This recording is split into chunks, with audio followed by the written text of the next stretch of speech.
Hola a todos y bienvenidos una semana más a nuestro canal con Penny. Hola. Y yo soy Mary y hoy os traigo un clásico de la literatura que es Lejos del mundanal ruido de Thomas Hardy. Se trata de la cuarta novela publicada de este escritor y su primer éxito literario, si bien su primera publicación fue serializada como era habitual en esa época, en este caso en Cornhill Magazine en 1874, una publicación que sufrió una gran censura y que además fue publicada en un primer momento anónimamente. Esta censura es tan grande que no solamente cambia algunas palabras o quita otras, sino que a veces quita escenas enteras, cuando no capítulos enteros, para que sea apropiada para los lectores de ese momento. Posteriormente, en 1875 se publicó como novela revisada por Hardy y después en 1901 cuando Hardy empezó a republicar todas sus obras después de una revisión aún más profunda. Pero en el caso de esta novela, esta revisión siempre fue sobre el texto censurado porque la revista nunca le devolvió sus manuscritos originales y no pudo trabajar sobre el original, sino únicamente sobre su memoria. Muy posteriormente, al final de la vida de Hardy, esta obra manuscrita resurgió porque apareció en una subasta, pero aún así esta primera versión no se publicaría hasta mucho después y de hecho es la edición que Penguin Random House está utilizando para la obra porque es la más fiel a la idea original que tenía Thomas Hardy, ya que las diferencias entre la versión censurada y la versión original son bastante profundas e incluso cambian la naturaleza de algún personaje, por lo que la historia se ve modificada a su vez. Es una obra que ha sido adaptada a todos los medios imaginables y cuando digo todos, son todos: el cine, la televisión, la radio, el teatro, los cómics e incluso el manga, siendo la última adaptación a la gran pantalla la de 2015 por el director Thomas Vinterberg y protagonizada por Carey Mulligan. Actualmente está siendo publicada en castellano por varias editoriales y si tuviese que recomendar una de ellas sería la de Ediciones Akal, porque he visto que las traducciones y los nombres están actualizados. No sé si se basa en la primera obra manuscrita o en una de estas ediciones que os he dicho, pero de las que existen sería la más auténtica. Esta edición de Akal tiene 576 páginas y es la edición que os he puesto en el enlace promocionado a Amazon que tenéis en la descripción y en el mensaje anclado. Antes de empezar con el análisis inicial y luego con la reseña, quiero decir que no voy a comentar el final, pero es un análisis de una obra clásica, así que sí que voy a hacer referencia a cosas que pasan a lo largo de la novela, aunque no hable del final. Por lo que, si seguís, que sepáis pues que hay cosas que se pueden considerar spoilers, incluso para mí, que ya sabéis que tengo un concepto de spoilers un poquito amplio para el gusto de algunos. Como todas las obras de Hardy, sucede en su universo particular, al que nombra Wessex, una región que en esos momentos no existía y que se pensaba que estaba siendo muy original, pero que su obra se hizo tan famosa que al final la región a la que él se refería se acabó denominando Wessex y que se sitúa en el sudoeste rural de Inglaterra. Aunque se considera como una obra dentro del género de la novela pastoril, lo cierto es que Hardy subvierte este género con sus ideas modernas, muy avanzadas para su época, ya que su obra en general se caracteriza por hablar de forma abierta de la existencia de la sexualidad femenina, algo completamente prohibido, de que existen hijos ilegítimos y cómo estos se producen y las consecuencias que tiene para la honra de una mujer, y después por la profanidad de sus personajes a la hora de hablar, además de utilizar siempre los dialectos de la zona según su educación. Todos estos elementos intentaron ser censurados en esta primera publicación serializada y esto provocó que se perdiesen capítulos enteros y que Hardy tuviese que reescribir muchos otros. Esta obra además se considera precursora de sus dos novelas más importantes, que son, por un lado, Tess, la de los Urbervilles, donde la protagonista pierde su honor al inicio de la novela tras tener un hijo ilegítimo, y por otro lado, The Jude del Oscuro, donde, entre otras cosas, se explora la cuestión de la falta de amor en matrimonios de personas que inicialmente se creían enamoradas, algo que viene de la propia posición de Hardy con respecto al matrimonio, porque consideraba que la forma más rápida de desenamorarse de alguien era casarse con esa persona. Estas ideas inconformistas de Hardy se traducían en su obra en transgresiones constantes del decoro y también de los límites aceptados entre clases y la separación que se creía que debían tener, cosa que lo llevaba a tener una crítica muy descarnada de su obra, a pesar de que otro sector del público lo valoraba muchísimo y se consideraba uno de los mejores escritores. Pero esta crítica tan descarnada fue el motivo de que en un momento dado no lo pudiese aguantar más y decidiese dejar de escribir novelas y dedicarse únicamente a la poesía. Aunque es cierto que siguió reeditando las novelas ya publicadas hasta el fin de sus días prácticamente. Hardy además tenía un pesimismo claro en relación a las expectativas de la sociedad en la que vivía, cosa que se traslada también a sus novelas, que se caracterizan por no tener los finales felices típicos de esa época, sino que tenía personajes muy trágicos cuando no eran los propios protagonistas, y en cualquier caso estos protagonistas nunca tenían un final feliz y comieron perdices, sino que como mínimo era un final agridulce, cosa que ya se ve en esta novela. El libro está escrito en tercera persona subjetiva, desde el punto de vista de varios personajes, pero su principal protagonista es sin duda Bathsheba Everdeen, que en las primeras traducciones en español se tradujo como Betsabé, que es una mujer con ideas muy avanzadas para su época, ya que quiere vivir de forma independiente y dirigir su propia granja cuando la hereda, rebelándose contra las convenciones del momento por querer tener esta vida independiente. Pero a la vez, a lo largo de la novela, veremos cómo su vida se ve influenciada desde el principio por los tres pretendientes que le van a salir a lo largo de la primera mitad de la novela: Oak, Boldwood y Troy. Tres personajes con caracteres muy diferenciados que condicionarán las decisiones de la vida de Bathsheba, puesto que todos ellos, de una forma u otra, y en mayor o menor medida, la intentarán convertir en la mujer que ellos creen que debe ser de acuerdo con la idea que tienen de la feminidad. Y es que las heroínas de Hardy se caracterizan por salirse de las convenciones sociales y no aceptar los límites impuestos por esta sociedad, cosa que las hace verse sometidas al juicio de la gente que las rodea, incluso cuando no han transgredido ninguna norma moral, como es el caso de Bathsheba, porque en su caso lo que le pasa es que sus vecinos consideran que una mujer no puede dirigir una granja y tiene que casarse y tener hijos, por lo que es repetidamente desairada, cuando no insultada, siempre por detrás, eso sí, por la mayor parte de sus trabajadores, que consideran que va a llevar a la granja a la ruina por su condición de mujer, a pesar de que estos trabajadores son los mejores pagados de todas las granjas. Por todas estas características, esta obra se describe también como una obra temprana de la literatura feminista, aunque la naturaleza apasionada de Bathsheba la llevará a cometer errores de juicios bastante grandes, sobre todo en relación a los hombres, que la llevarán a quedar prisionera de estos convencionalismos de los que inicialmente quería huir. Aún así, Bathsheba es un personaje resiliente e inteligente que consiste persistir a lo largo de la novela a pesar de todas las desventuras que le suceden, pero sí que es cierto que estas decisiones acabarán siendo grandes losas para su futuro. En contraposición a ella tenemos a sus tres pretendientes, que representan diferentes modelos de comportamiento masculino que se pueden ver en las novelas de la época, y que por orden de aparición tenemos en primer lugar a Gabriel Oak, un granjero que le propone matrimonio al inicio de la obra y que poco después se arruina completamente y se ve obligado a buscar trabajo en otra granja. Y que, si bien Gabriel intenta siempre no juzgarla demasiado y la defiende siempre que puede enfrente a los demás, no siempre lo consigue no dejarse llevar por sus prejuicios,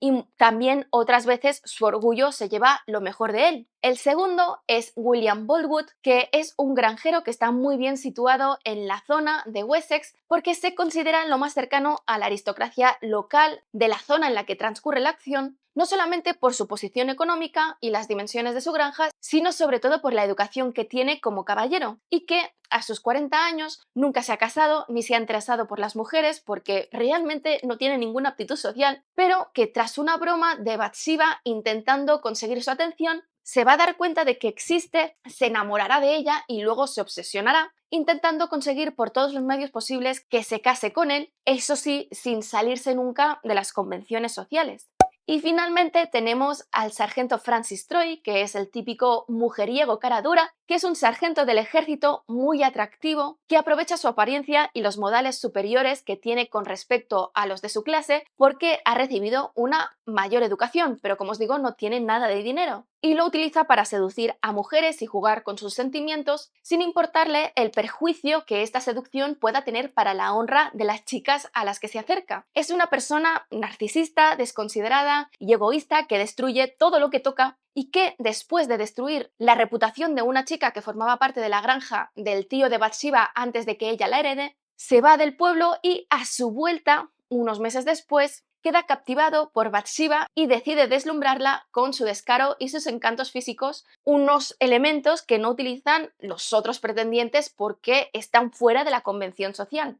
En general, todos los personajes de Hardy están bien trabajados, a pesar de que muchos de ellos responden a estereotipos, porque en el caso de estos cuatro personajes principales vemos una evolución a lo largo de la novela, fruto de los acontecimientos que les van afectando. Y por otro lado, el resto de personajes que van apareciendo tienen también tridimensionalidad porque Hardy se esfuerza en darles características diferenciadas para que sean fácilmente identificables y algún tipo de motivación que los haga destacar por encima del resto. En cuanto a la forma de escribir de Hardy, es un escritor de su época y puede resultar en algunos momentos bastante compleja, no solamente por las construcciones gramaticales que pueden ser más o menos complicadas, sino también por la forma de hablar de algunos personajes con poca educación que a veces hay que descifrar. Y además también tiene varias descripciones de paisajes y ambientes que son muy largas, que es algo característico también de ese momento. Pero en general tiene una prosa que no suele aburrir y además consigue mantener la tensión de la trama en todo momento.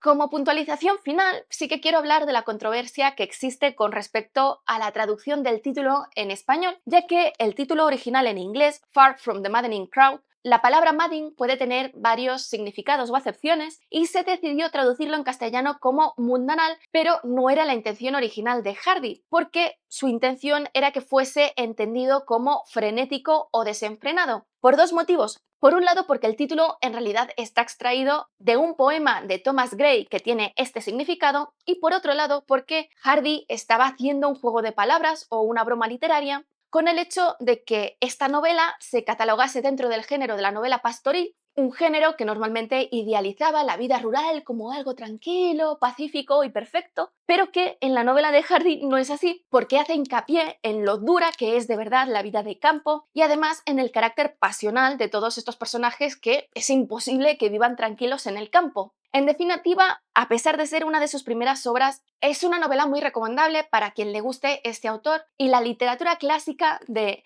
finales del siglo XIX en sí. Pero sí os digo que no empezaría nunca a leer la literatura clásica por este autor porque subvierte muchas cosas del género de la época. En cuanto a la reseña, la novela se inicia con el personaje de Gabriel Oak, que tiene 28 años y, después de trabajar toda su vida para otras personas, ha decidido dar el salto y convertirse en un granjero autónomo, después de invertir todos sus ahorros y pedir diferentes préstamos para alquilar una granja de ovejas y, claro, como no tiene demasiados recursos, duerme en una caseta que se sitúa en el prado principal donde están las ovejas, una caseta con ruedas y que tiene muy mala ventilación y que siempre tiene que mantener una ventanita abierta para no morir asfixiado. Su vida tranquila se ve interrumpida por la llegada de Bathsheba Everdeen, una joven de 20 años muy bella que está visitando a su tía en la granja de al lado. Bathsheba es una joven inteligente, pero también muy orgullosa y, para Oak, vanidosa, que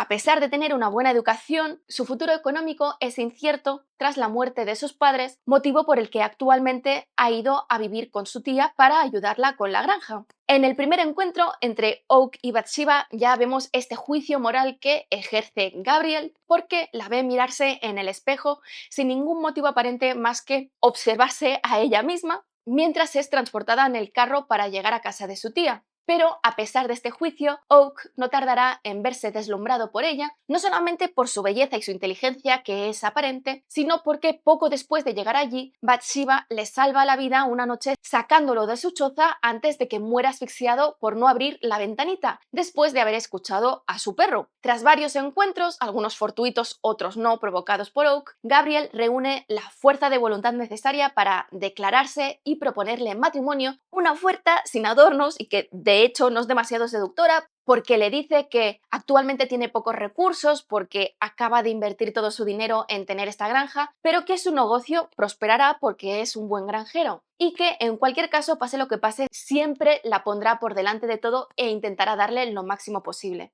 Bathsheba lo rechaza diciéndole que, aunque lo respeta, no lo quiere y que no quiere casarse con alguien a quien no ame, porque de hecho no cree en la institución del matrimonio como modo de asegurarse el futuro, que es la única opción que tenía una mujer entonces, y quiere depender solamente de sus facultades. Las quejas de Gabriel sobre esta posición de Bathsheba provocan que ella tenga una actitud cada vez más arrogante y que poco después de este encuentro ella se vaya de casa de su tía y Oak escuche rumores de que se ha trasladado a Weatherbury, un pueblo que está a unas millas de distancia. Después de esto, la tragedia visita a Gabriel, ya que el perro pastor, cachorro que estaba entrenando para sustituir al suyo, que cada vez estaba más mayor, en su entusiasmo desenfrenado para ejercer su profesión, provoca que la mayor parte de las ovejas de Oak se despeñen por un acantilado y arruine a Oak, porque tras matar al perro de un tiro, hay que decirlo, vende todo lo que le queda y consigue saldar sus deudas, pero prácticamente se queda sin dinero y se ve obligado a trabajar otra vez para otra persona. Buscando empleo, termina en la feria de empleo de la ciudad de Casterbridge, donde no consigue situarse en las posiciones más aventajadas que dan un mejor sueldo, por lo que decide volverse a comprar las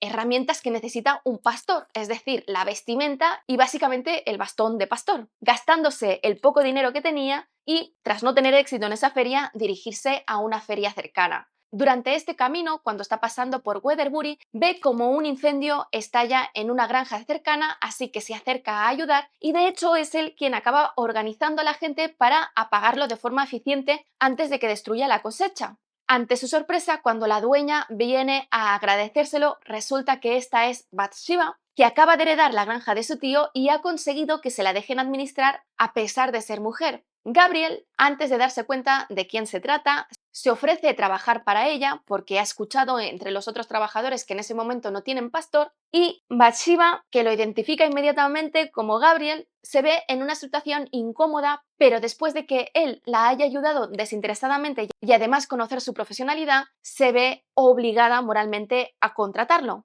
En los siguientes capítulos veremos cómo los trabajadores de su granja no respetan a Bathsheba porque consideran que siendo una mujer no sabrá dirigirla y la llevará a la ruina. Sobre todo después de que al inicio de estos acontecimientos despida a su supervisor tras descubrir que le estaba robando y decida ser ella misma quien tome este rol en lugar de contratar a otra persona. Estos juicios, totalmente injustos, se verán también incendiados por el hecho de que ella siempre da respuestas orgullosas y que mantiene una arrogancia en su apariencia a la hora de relacionarse tanto con sus trabajadores como con el resto de granjeros, pero que es simplemente una apariencia porque si no nadie la tomaría en serio. Además, su condición de mujer, su belleza, la juventud y ser la propietaria de esta granja no tardarán en despertar la admiración entre el resto de granjeros que la empezarán a desear, pero solamente habrá uno que no se verá deslumbrado por ella, que es William Boldwood, este solterón de 40 años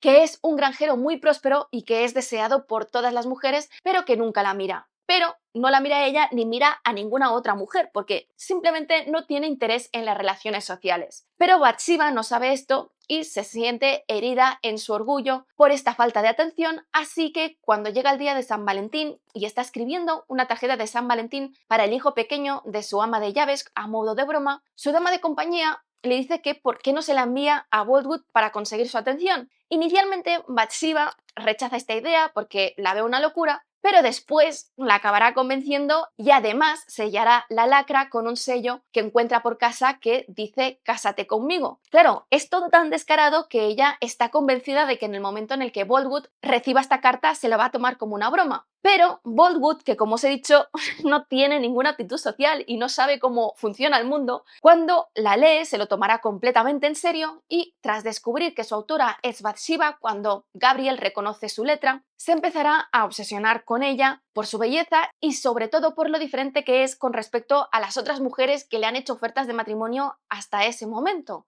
Una mujer independiente, inteligente y sobre todo con muchas actitudes deseadas en una mujer. A medida que esta obsesión va en aumento, Boldwood, que como os digo está convencido de que Bathsheba también quiere casarse con él, se acabará declarándole y la reacción oficial de ella será rechazarlo por el mismo motivo por el que rechazó a Oak, por no quererlo. Pero se ve incapaz en su momento de darle un no definitivo porque se siente responsable de la situación emocional de Boldwood al haberle enviado la tarjeta de San Valentín de forma irreflexiva. Y tampoco está ciega y es consciente de las ventajas claras que Boldwood le enumera, no solo por la prosperidad económica, sino sobre todo por el carácter del propio Boldwood, que es alguien reservado, respetuoso y caballeroso. mientras se ve enfrentada con este dilema, evita darle una respuesta definitiva, alargando este momento y, sin quererlo, dar esperanzas a Boltwood, cosa que empeorará la ansiedad de Bathsheba, que se ve atrapada en esta situación imposible, temiendo que tendrá que acabar sacrificando su independencia para responsabilizarse moralmente de sus actos. Durante este dilema acabará teniendo una conversación con Oak al respecto, que a estas alturas ha renunciado a ella, sobre todo por la diferencia social que existe ahora mismo, pero que sigue trabajando en su granja y defendiéndola ante el resto de trabajadores porque considera que la mejor forma de conseguir cierta satisfacción en su vida es ayudarla a ella en su felicidad. Pero Oak, que no puede evitar tener estos prejuicios y juzgarla, la reprende por su acto irreflexivo de enviar la tarjeta y le dice que en cualquier caso Boltwood es la mejor opción que tiene a su alrededor. Bathsheba se siente herida en su orgullo por las palabras de Gabriel, sobre todo las que le reprenden por sus acciones, así que en esta conversación que irá subiendo de tono, acabará despidiéndolo de forma completamente irreflexiva. Y un par de días después se encontrará con la situación de que una parte muy importante de sus ovejas han roto la valla y han comido unas hierbas que no debían de comer y que se están muriendo del síndrome de torsión de dilatación gástrica y que Gabriel es el único que sabe llevar a cabo el procedimiento para curarlas, que si no se hace es una sentencia de muerte para más del 90% de ellas. Bathsheba no está dispuesta a sacrificar su orgullo en un primer momento, así que demora lo inevitable, pero cuando la primera de las ovejas muere, envía a uno de sus trabajadores para hablar con Gabriel, que en realidad está a una colina de distancia, pero este se niega a ayudarle diciendo que se lo tendrá que pedir mejor para que él decida venir a ayudarla. Bathsheba tendrá que tragarse su orgullo y rogarle que vuelva y que por favor no la deje de ayudar en su momento de mayor desesperación, así que con esto Gabriel sí que vuelve y consigue salvar la vida de la mayor parte de las ovejas. Tras esto, Bathsheba le ofrece de nuevo su trabajo y recuperan su amistad. Pero esta situación ya complicada de por sí se va a ver aún más complicada con la vuelta al pueblo del sargento Francis Troy, que cuando se cruza de forma fortuita con Bathsheba decide que tiene que seducirla. Y bueno, eso es todo, espero que os haya gustado, si es así, dadle al like, dejad comentarios que ya sabéis que siempre los contesto, si no estáis suscritos, suscribíos y sobre todo, dadle a la campanilla para que YouTube os avise de cuando cuelgo nuevos vídeos. Que lo siguiente, dentro del ámbito de la literatura, va a ser la saga de la vieja guardia de John Scalzi, Lincoln en el bardo de George Saunders y The Stranger Beside Me o El extraño a mi lado de Anne Rule. Y en el ámbito de los cómics, el evento de Crisis en Tierras Infinitas de DC, guionizado por Marv Wolfman y dibujado por George Pérez, y después el manga de Akira de Katsuhiro Otomo. Nos vemos en el siguiente vídeo.